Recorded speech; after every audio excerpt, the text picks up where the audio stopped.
Let's go. Michael, thank you for joining me today. I just want to know more about you, who you are, what you do, where you work within the Integrity team, and yeah. So just tell me. My name is Michael Ketola. I've been working with Integrity ISR for a little bit over a year now. I was hired on as a courseware developer and instructor. Currently, I am working in actually designing a lot of the space curriculum for Space Force BMT down at Lackland or Joint Base San Antonio.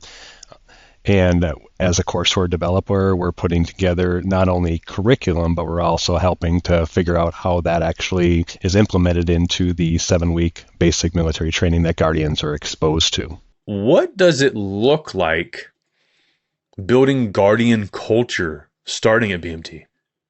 Well, as far as for Guardian culture at BMT, we look at a lot of different areas to really support the core values that the Guardians are exposed to. One of those being team building. We try to integrate and create opportunities for team building activities, not only in the physical aspect, but also on the curricular and the academic realm as well. We offer opportunities to show Guardians how to work together to collaborate effectively, be able to receive and give feedback to one another through different problem-solving scenarios, but also being able to work and strategize together in a scenario or an example of something that's been presented in the curriculum to help them succeed, but also to build their confidence and really help to get them ready to be to further follow on to actually moving into tech school and there beyond for their first assignments. Sounds like there's a lot of overthought of it being a kind of a continuum of training, right? Correct. It is a continuum of training. What we really try to do, and with my background, is I try to do a lot of spiraling of curriculum, and spiraling really involves not only introducing a concept to students in the beginning or somewhere in the 7-week course of their training, but also to revisit a lot of these concepts, because by spiraling and building upon those, that does seem to increase knowledge, but also improve confidence and potential for applicability of using it in the future. What do you think the importance of holistic health across the continuum of training is? Holistic health is an extremely important part of basic training for Guardians. We look at multiple domains, whether it's physical, mental, stressing the cognitive components, intellectual, social.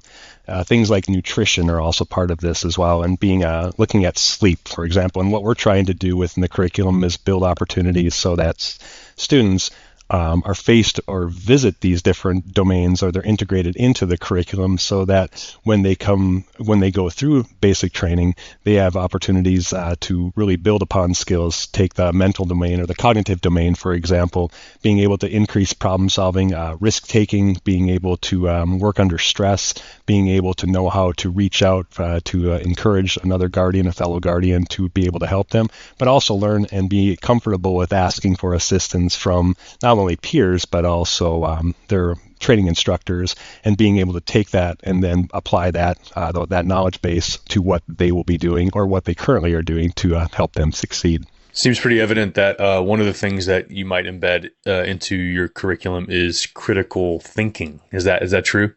Yes, critical thinking is a big part of what we're trying to do, especially with basic training with Guardians. And one of the areas we look at is trying to move along the continuum of Bloom's taxonomy.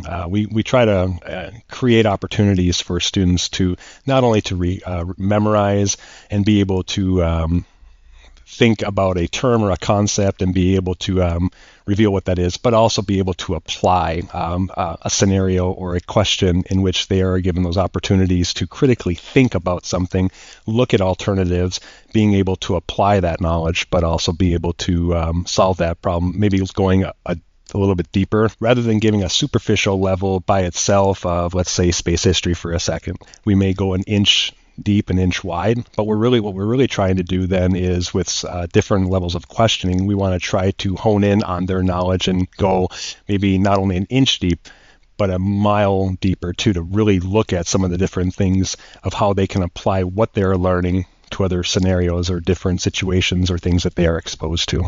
From getting to interview and talk with a lot of Integrity team members, I have realized that every team member has their own secret sauce, something that makes them special, that is unique. Mike, what would you say is your secret sauce? Looking at curriculum development, I've been an educator for a civilian educator for 25 years, and I've also been in the military for a little bit over 30. And whether it's something in the public school system or looking at airmen that I have been able to train and been able to mentor in the military, one of the things I've learned through training is there is no one size fits all mentality.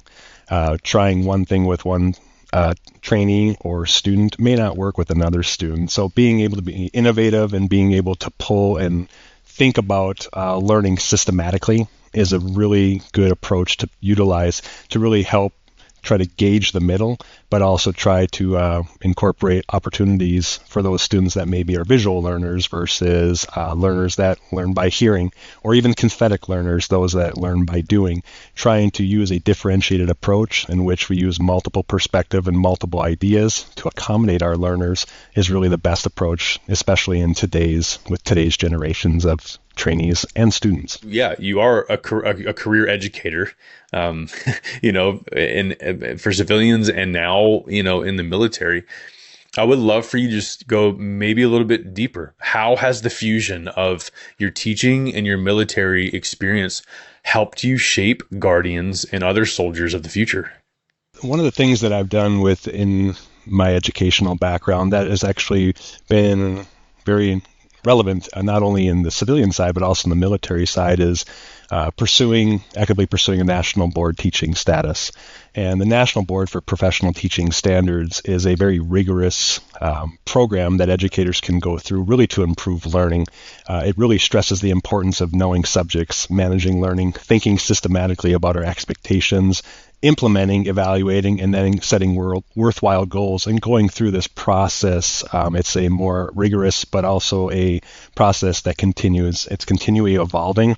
And with that program, what we have found and what I have seen personally is I've been able to add an additional month of instruction to students that I have been able to teach based upon the level and style of what I have used and learned through the National Board standards to apply in the classroom, but also in the arena of training and also developing guardians as well.